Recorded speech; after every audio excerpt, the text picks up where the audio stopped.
Do you believe people can really change? Or do they just get better at hiding things?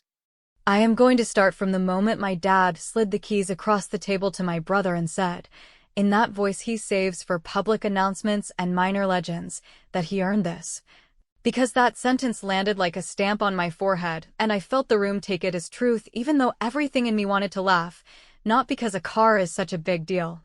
but because I knew the running tally of who had been earning what in this family, and it never matched the speeches, and while the cousins clapped and my aunt made that little gasp she uses when she wants to be seen loving a moment, my dad turned to me with a practiced smile and handed me a thin envelope, which is such a delicate way to deliver an insult that you can almost call it polite.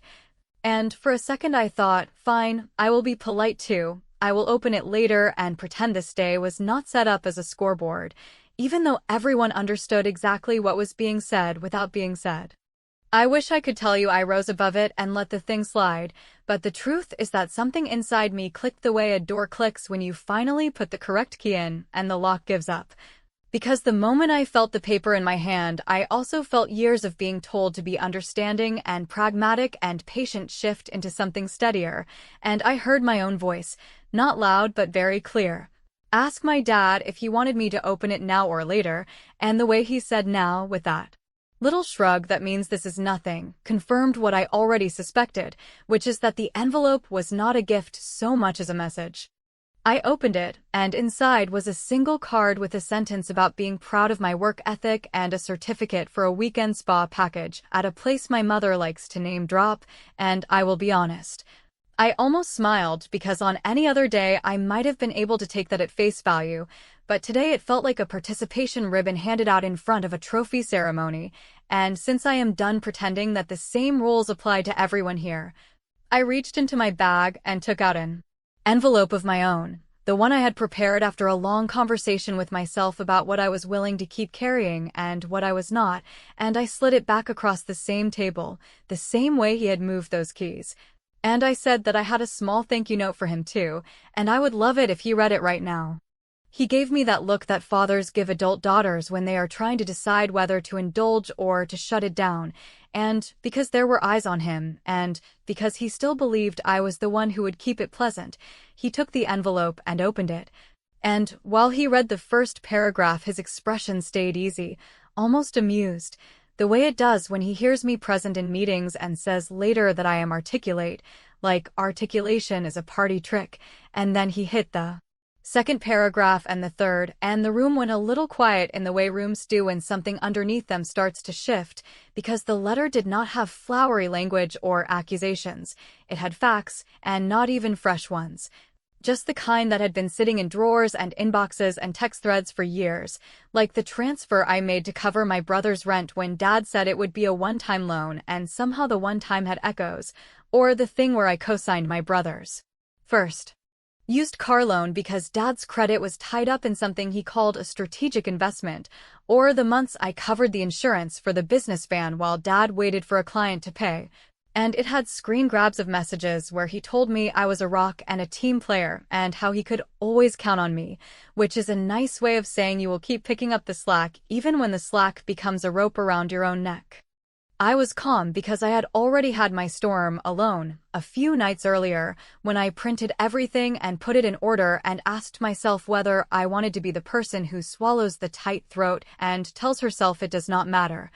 or the person who makes it matter in a way that people cannot ignore, and I decided that if this was going to be a performance, then I would stop pretending that he was the only one allowed to hold the microphone, so I took a breath and said, while he read, that I had made a new decision that affected me, and by extension the family, and that I wanted him to be the first to know. He kept reading, and the lines about the guarantor release hit him, and then the part about the automatic payments I had been making for my brother's insurance that would stop on the first business day after the holiday,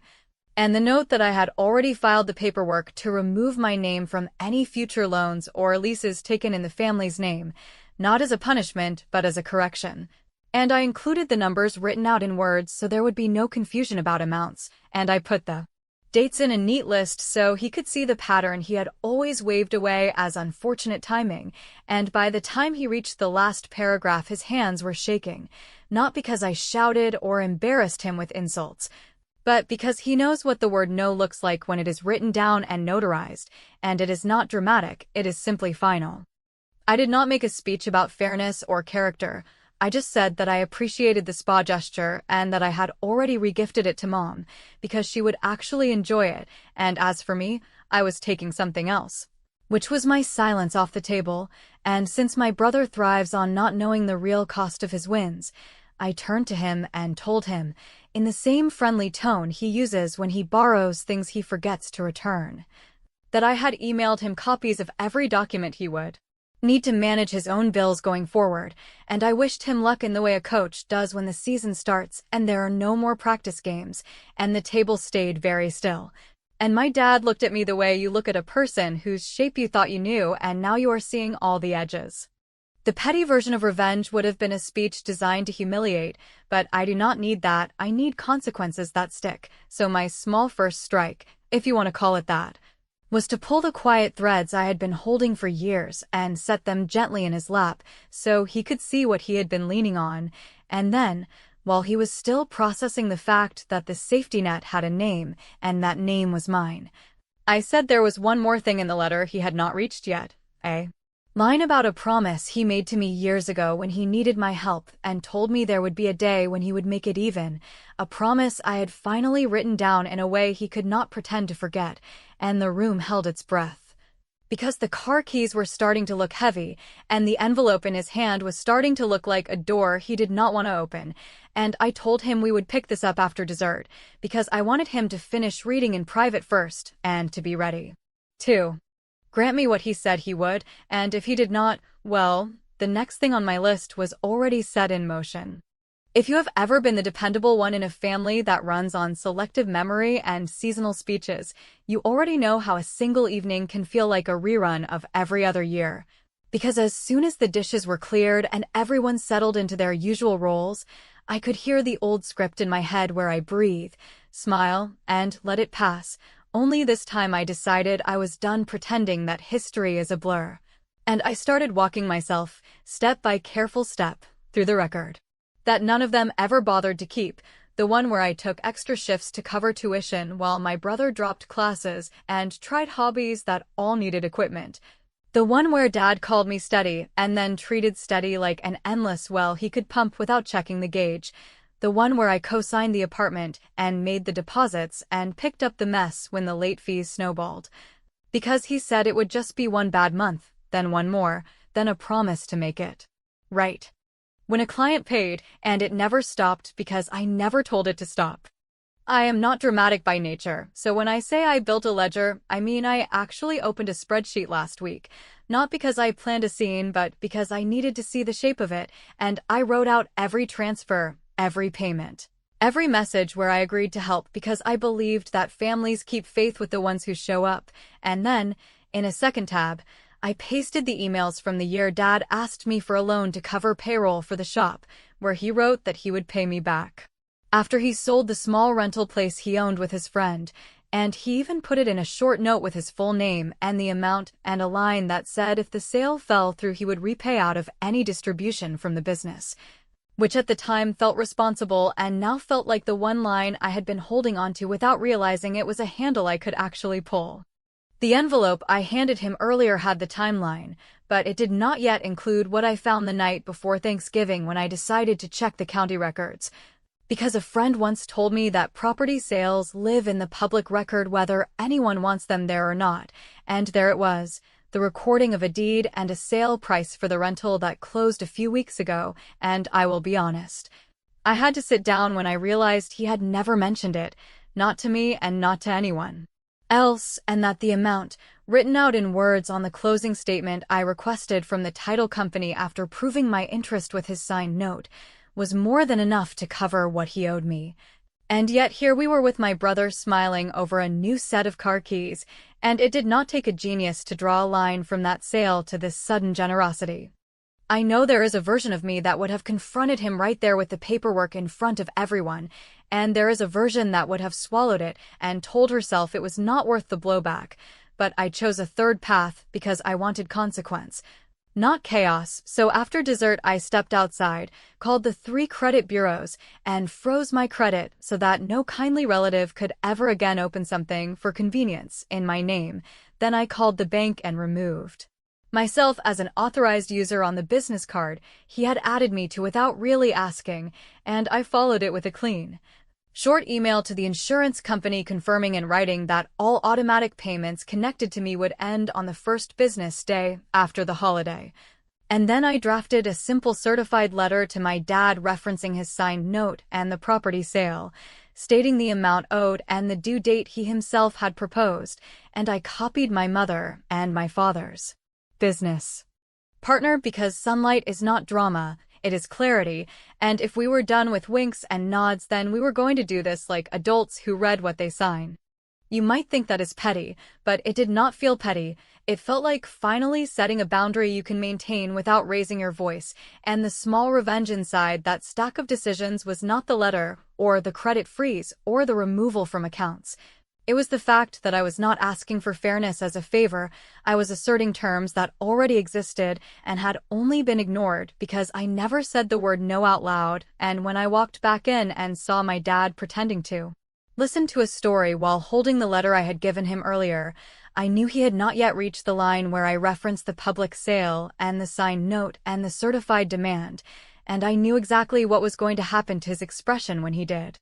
I did not want to blow up the night, so I waited for the coffee, thanked my aunt for the pie, and leaned over to my brother, who was floating on the glow of being the hero of the hour. And I told him in a normal voice that the auto insurance draft he had been ignoring would no longer magically resolve itself, that he would need to set up his own payments, and maybe call the provider to ask about a plan that suited his actual budget. And I mean it when I say I wished him well, because there is a kind of grace in discovering the price of your toys before it ruins you, and when he tried to joke I smiled and said I had sent him a calendar reminder with due dates in plain English, and he did not laugh, which told me he heard me despite himself. The cliff I am walking you toward is simple and solid. Because when Dad finally sat in the den and read the last page of my note and saw the sentence where I cited his promise with the date he wrote it and the public record of the property sale with the amount written out in words and the deadline he had given me, along with the line where I said that if I did not receive repayment by that deadline, I would exercise the backup he himself proposed by converting what he owed into a documented share of the business he loves to treat like a family fable, his hands started to shake, and before he could decide whether to bluster or to bargain, I told him there was one more letter sealed and ready to deliver to the person whose opinion he cares about more than mine, the partner who keeps the books and hates surprises, and that I would wait until tomorrow morning to see whether Dad preferred the quiet path he promised me years ago or the honest path where everyone sees the math, which is not a threat, just a choice, and either way I was done carrying weight he pretended was air. By the time I drove home that night I had already made peace with the version of me who does not ask for permission to protect herself, and I knew that if I wanted something stronger than a family argument that fades by Monday, I needed to build a path that did not rely on his mood or my mother's mediation or my brother's sudden growth, which meant I had to use the same rules he uses when he wants something to stick, and those rules do not involve speeches or tears, they involve paper, signatures, and people who do not flinch when someone raises their voice. So I sat at my kitchen table and laid out the next moves in a way that felt less like revenge and more like overdue maintenance on a house that has been creaking for years while everyone pretended not to hear it. The first move was simple and boring, which is exactly why it works, because I pulled up the email to his business partner, the one I had written earlier but kept in drafts, and I took the careful route where I did not accuse or dramatize.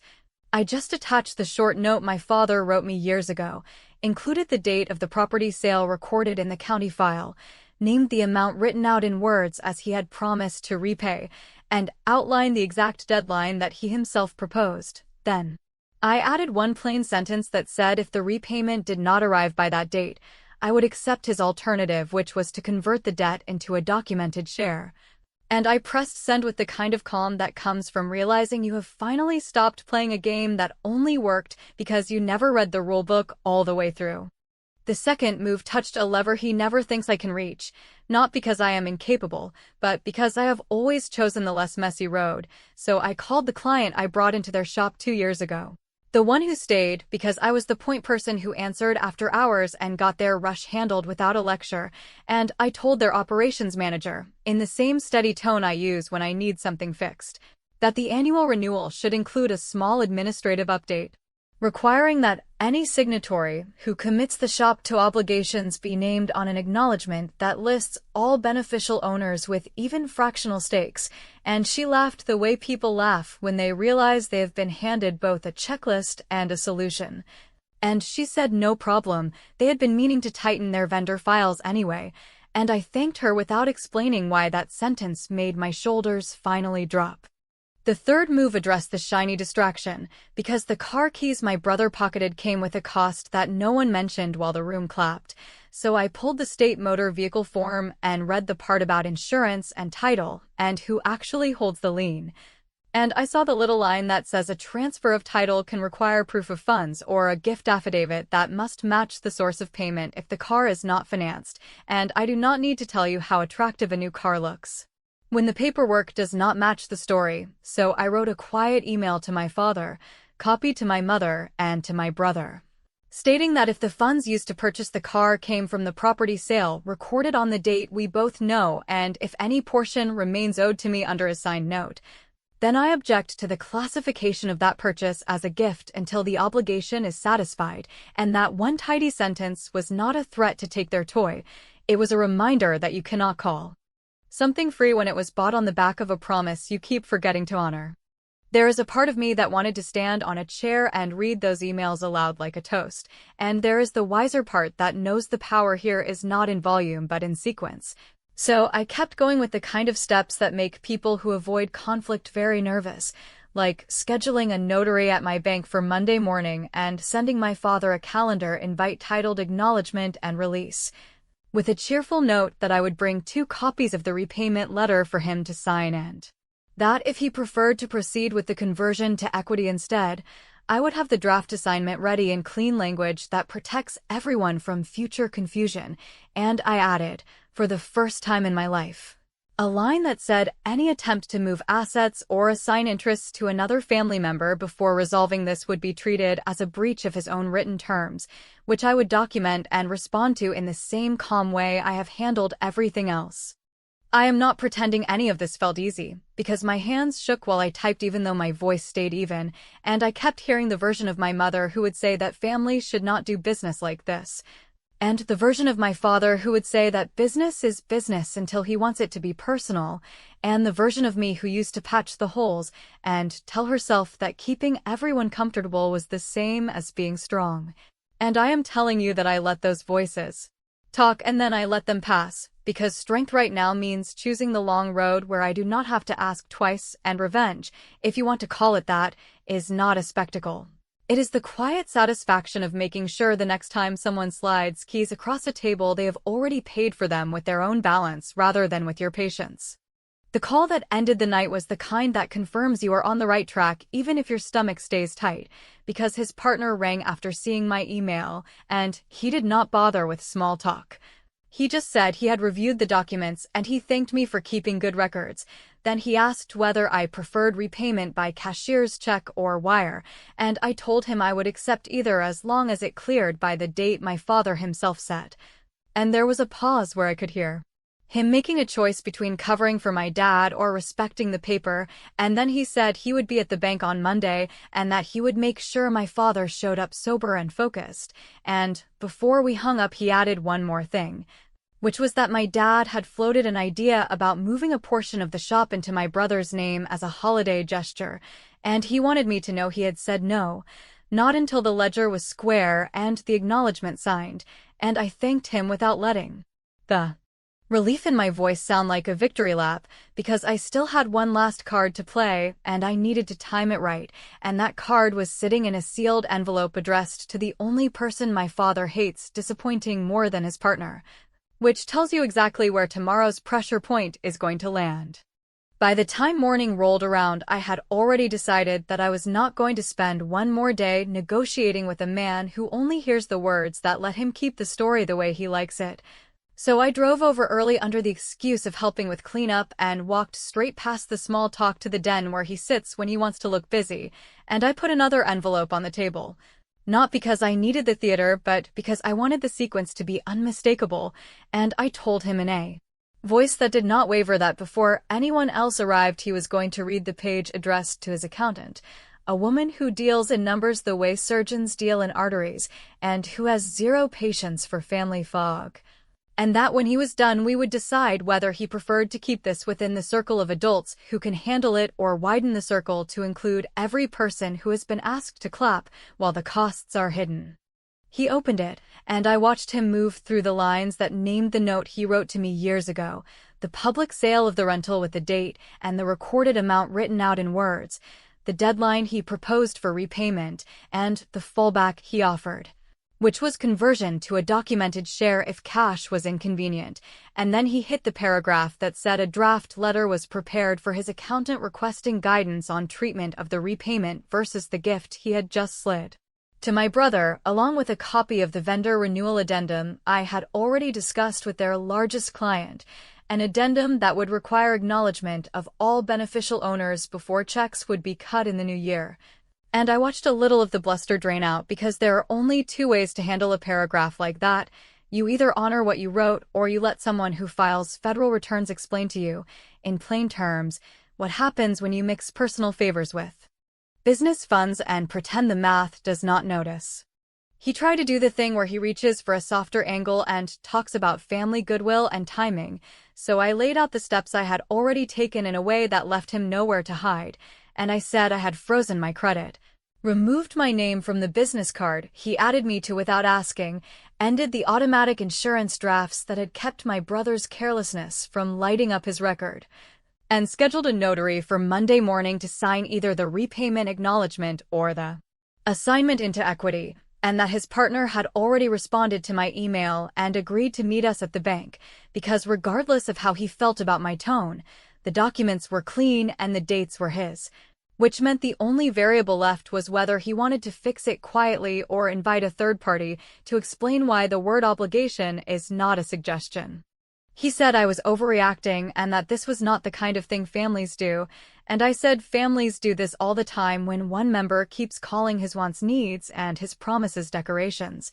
And my mother came in at exactly the wrong moment and asked what on earth we were discussing, so I did the thing I have avoided all my life. I answered the question directly in front of her and told her that the car keys were bought out of a pot that should have first made good on a debt he had acknowledged in writing, and that I was not asking for charity or a medal. I was asking for the ledger to catch up to the speeches. And I watched her eyes jump to his, and then back to me in the way wives learn to read when they have had to guess too often which version of the truth they are going to get on any given morning. Before it could turn into a mess of voices, his phone lit up with his partner's name, and he made the mistake of taking the call on speaker because he still thought volume equals control, and his partner, who does not do fog either, said he had received my documents, that he had confirmed the property sale in the public record, that he had spoken to the client about the renewal acknowledgement and found it perfectly reasonable, and that he would meet us at the bank within the hour to initiate a wire for the amount owed under the note with the remainder of any distributions handled by the assignment if necessary. And there was a long silence where I let him hear a man he respects pick the adult path without making it about blame or loyalty, just about paper and dates and follow-through, and I could see something shift because he has always loved being the practical one until practicality points at him. There was still the shiny distraction sitting in the driveway, so I told my brother, who had drifted in to lurk and listen,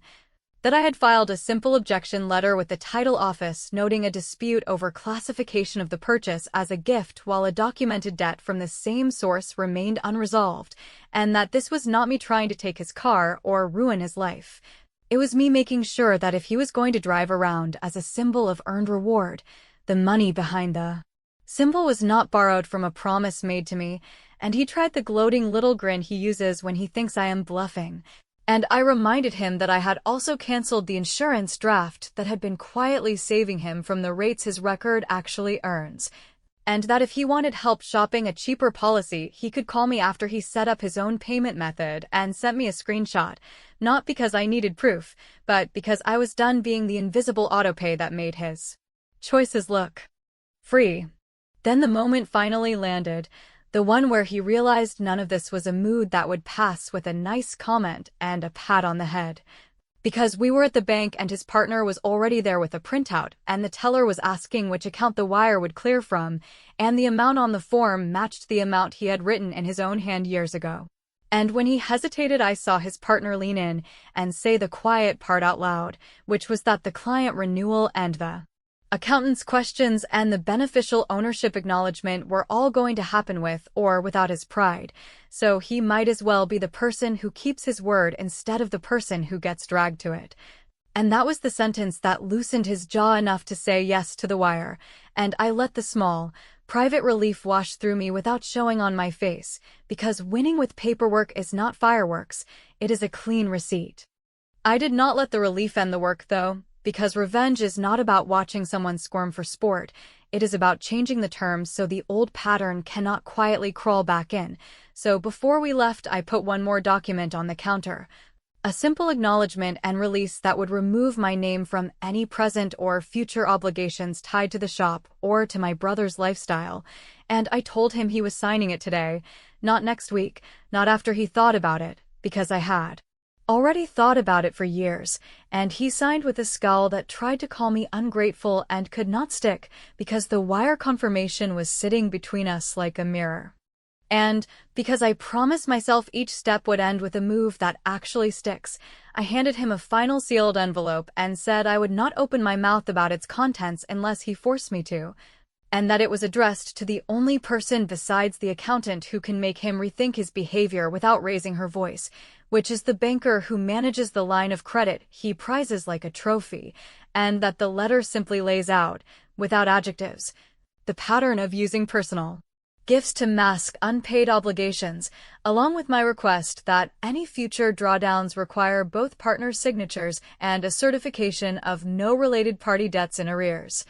And I watched him blanch because he knows exactly how quickly a banker will clamp down when a client treats debt like confetti, and I told him I would hold that envelope for one day, just one, to give him room to do the right thing on his own. And then I added that there was still one more thing he could not buy his way out of, and that he would hear it tonight, after dinner, with everyone present, because money solves the ledger, but something else has to solve the part where he made me invisible, and that, more than any wire, is what tomorrow is going to be about. I knew the money would settle the math and close the old ledger, yet the part that kept me awake was not the balance, but the story, because the story is what made the math possible in the first place. The story where my brother's mistakes were rebranded as hustle and my steady work was rebranded as a personality trait that required no thanks. So when we sat down for dinner and everyone reached for the old rolls like coats they always wear, I let the room settle and then said, without raising my voice, that I had one last thing to finish, and it did not involve banks or documents or wires. It involved the way we talk about what happened and who did what, and if he wanted this to be done in a calm, adult way, then he was going to listen all the way through and do one uncomfortable thing that could not be outsourced. And that was to stand in front of the people who heard him say that my brother earned the car and tell the truth about how things actually work when someone's stability is used like a hidden subsidy. He tried to deflect with a joke, and then he saw I was not moving, so I took away the wiggle room by laying out the simplest timeline possible, not the one with the receipts and the emails and the county records, just the human one, the one where I showed up. And showed up again, and kept showing up while he told me that independence builds character, and then I said the quiet part he hates hearing, which is that I am not angry about the car, I am angry about the applause that came with it. Because applause implies a fair contest, and what we had was a long-running production where the stagehands never got named, and then I gave him the only choice that mattered. Either he corrects the record in the same room where he performed the old story, or I open the envelope to the banker and widen the circle until the narrative cannot hide behind holiday manners, and he understood that I was done making this easy. I did not leave him to improvise, because improvisation is how people who avoid responsibility stall. So I handed him a simple page and told him it was not a script, it was the bullet points he had already agreed to enact.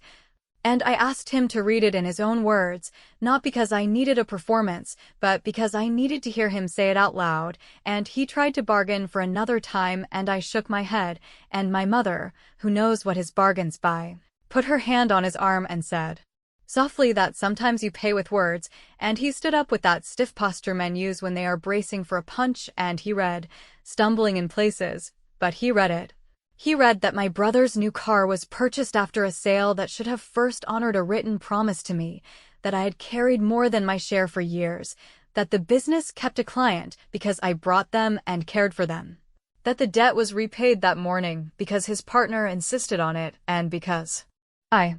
demanded it, and that going forward any gift that looked like a prize would not be bought out of someone else's patience. And then he looked at me and said the three words that families like ours treat like a foreign language. He said I was wrong, meaning himself. And I did not cry or clap or hug, I nodded, because this part was not for pathos, it was for calibration.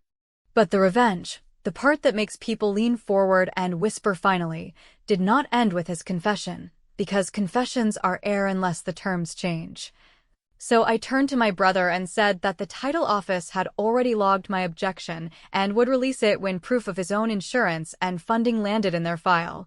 And he started to bluster about embarrassment, and I cut him off with the line I had practiced, that embarrassment is cheaper than lifelong dependence, and if he wanted to drive something that says earned, the easiest way to do that is to pay for it and to insure it in his own name, and I saw him shrink and then steady, which is actually all I ever wanted from him. And I told him I would help him shop a policy the second he sent me a screenshot of the payment confirmation, not because I needed proof, but because he needed a starting line he could not move.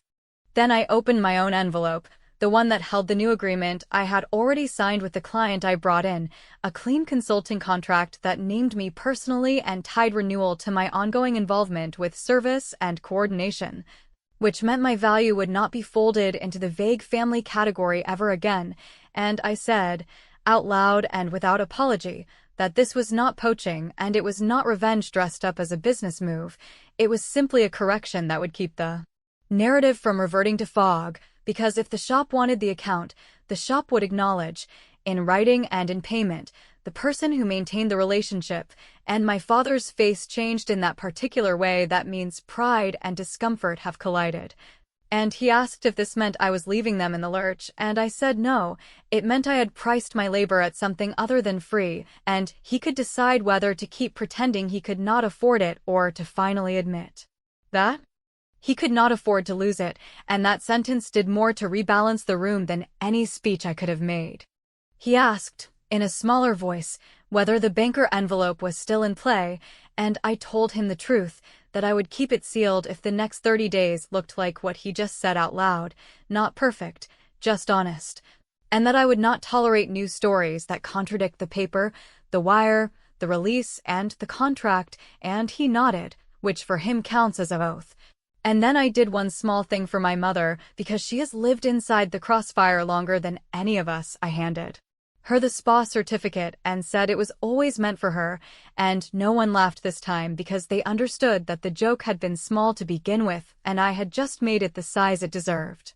The last move was not loud and it was not legalistic, it was quiet and oddly kind, because I told my father that I was going to step back from family logistics for a season and that he was going to fill the gap himself, not by throwing money at it, but by calling and scheduling and confirming and apologizing when he dropped a ball, because the first time he has to reschedule a thing he forgot because no invisible daughter fixed it for him will teach him more than any spreadsheet ever could, and he tried to pretend he did not know how, and my mother smiled and said he would learn, and I believed her. When I left that night, I did not feel triumphant in the movie way. I felt steady in the way you feel when you put weight on a repaired step and it holds, and I know there will be backsliding and silence and probably a few petty digs when he forgets himself. But there is paper now, and there is a contract, and there is a public sentence that cannot be swallowed by the next holiday toast, and there is a brother who is going to learn the smell of his own insurance app, and there is a banker envelope. That will stay sealed as long as honesty does its job. And if you are waiting for me to say I forgave everyone instantly, or that the thin envelope was a blessing in disguise, I am not going to give you that, because the point is not grace, the point is design. And I designed this so that I would never again have to earn applause by disappearing first, which is why I slept well for the first time in years and woke up the next morning to an email from the client, short and clean, that said they were glad to have me on board in my own name, and in that moment I understood that the real prize was not the wire or the confession or the contract. It was the fact that I am no longer the stagehand in a production that runs on my silence, and that, more than any toast or any car, is the thing he cannot buy his way out of.